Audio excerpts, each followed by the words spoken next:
Hello, ladies and gentlemen. It's scriptures again, and here I'm talking about. Did you skip an ad?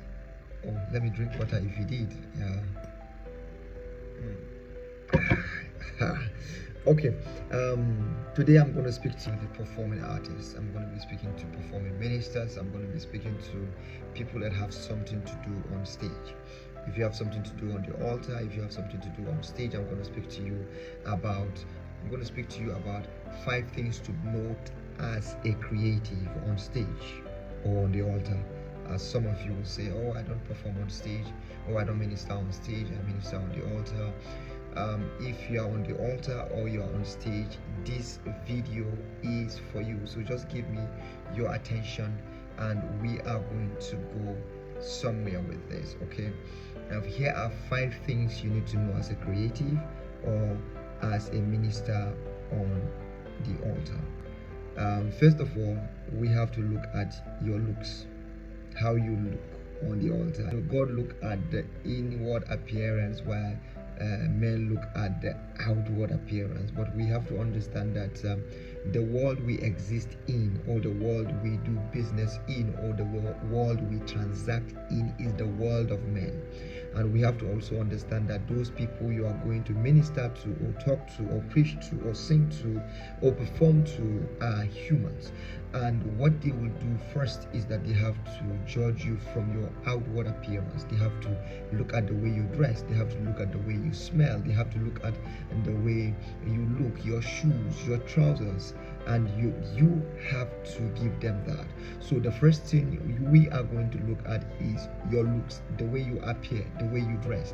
There is an old saying that goes, you will be addressed the way you are dressed. Beautiful. If you are wearing a piece of suit, the way you will be addressed will be different from somebody who is dressed naked or who is naked.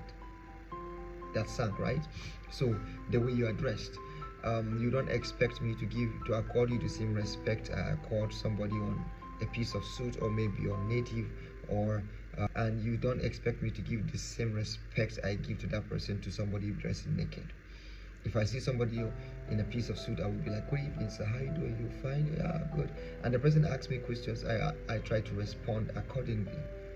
But when I see you naked, I'm going to be like, what is happening here? You try to talk to me, I will try to ascertain what is going on before I respond. The reason is because something is wrong. So that is an indication that people or humans will respect you or will address you the way you address. So if you come up to talk to people, or before you come up to talk to people, you have to do a dress rehearsal. You have to do you have to put on some clothes. You have to make that piece of dressing very, very unique. You have to dress well. Okay, you have to really give it your best shot. And the next thing is your intro. Your intro here, I'm talking about greeting. I'm talking about greeting the audience. I'm talking about greeting the pastor. I'm talking about greeting the organizer of that program. I'm talking about your salutation. I'm talking about how you are going to greet this person. I will give you an instance, like maybe when somebody comes to your house and he is like, hey dad. Yeah, hey dad. So even if you like this person, one day you're just going to tell the person, I don't like the way you address my father. The reason is because that is not how we address him. But when somebody comes into your house and he tried to respect, maybe for those people that are in the western part of Nigeria, they try to prostrate, and they try to just lie down and babao, and you begin to like the person. You begin to be like, wow. The reason is because the person is buying your favor or buying your likeness because he respects your father. So when you go up to minister in any platform, make sure that you greet the angel over the house. I mean, you greet the man God has put the vision in his heart. Okay, some call it man worship, but I say you are trying to do some housekeeping and also trying to appreciate the person to whom the platform was created.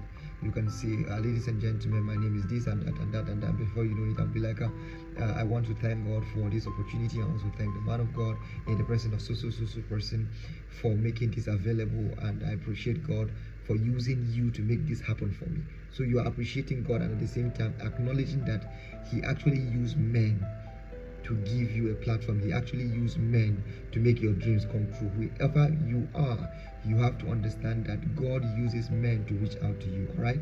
So even in your intro, as you capture your intro, you have to greet the man of God. You have to greet the people God has given you that platform through. The knowledge of audience. Another key factor in ministry as a creative is you have to understand the place of you have to understand the place of knowledge. Knowledge is not really power, as people will say. I stand corrected. Knowledge is a means to power. Okay.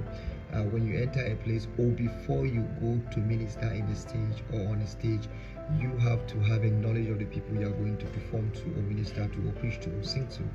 You have to do your own research. You have to know them, know what they respond to, know the kind of culture they live by. Yes, they are Christians, but we have something we resonate with.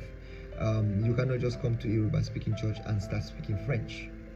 No, come on, who does that? You have to understand the people you are going to, and their slangs. And there was a time we were in Scriptures and Mysteries. There was a time we were in Port Harcourt. We have to speak their slang. Any leaf we shake na target, like all those things. It just to add gliss and glamour to it, and let the people understand that you understand their language, and let the people understand that, yeah, I've got you, I know about you, I watch about you. So they begin to resonate, or they begin to understand your message more, because they can see themselves captured in their craft. Okay. Another key factor is your main ministration. Your main ministration is is a good factor, but you have to understand that you started from somewhere. You started from your dressing. They looked at your dressing. They begin to trust you based on your dressing and your intro. They begin to trust you because you greeted the man of God, and you also greeted them. You try to, like, oh yeah, what's up? How you doing? You try to get them understand that you have home training. Then we come to the place of knowledge, and the knowledge of your audience. And apart from the knowledge of your audience, you have to know your craft too. Let the people understand that you know your craft. You cannot just come and show the people that you were not ready. No. The reason why they trusted you enough to come for that platform is because they feel, or they know, that you have mastered your craft. So if it will take you 2 hours, if it will take you 2 months to perform or to prepare for that ministration, please do. The main ministration is basically your main craft, the reason why you're there, the reason why you know you are invited. So you know it, you've been doing it, and now this is the time for you to show the people that you're born ready for this. Don't do it knowing that you're going to do it tomorrow. Don't do it thinking, oh, I'm going to be given another platform. Do it like it is your last. Do it like you will do it and die tomorrow. Do it like you don't have tomorrow. Do it that you have been rehearsing all your life for that moment. Do it like, yes, this is me. Let them see the lion in you. And ask yourself one question before you start your main thing. Ask yourself, if I'm asked a question about who I am, about what I do, if I am capable of doing this thing, what would be my answer? So don't answer in words, answer in your craft. Rain down on them like the Holy Ghost. Do it like no one has ever done it before, and at the same time void of competition. Wow. Honor. The next thing we're going to be discussing is honor. Just like I said in salutation, you have to understand that houses are bought with money, cars are bought with money. The phone I'm using to record this is bought with money. What is the currency? The currency used to buy cars is money. The currency used to buy houses is money. The currency used to buy landed properties is money. The currency used to buy this phone I'm using to talk to you is money. But there is a currency that is used to buy money, which is favor. And the currency which is used to buy favor is called honor. So when you honor a person, when you honor a system, what you have successfully do is you have bought favor. That is the reason why some people minister in a platform and they are not invited again. The reason is because they didn't honor the system, and they didn't honor the person, they didn't honor the doctrine. You cannot just say this is how we do it and this. No, that is the reason why I told you to research about these people, the audience. Research about the church or the platform or any other place you're performing in. I'll give you an instance. This is what I do at Scriptures and Mysteries level.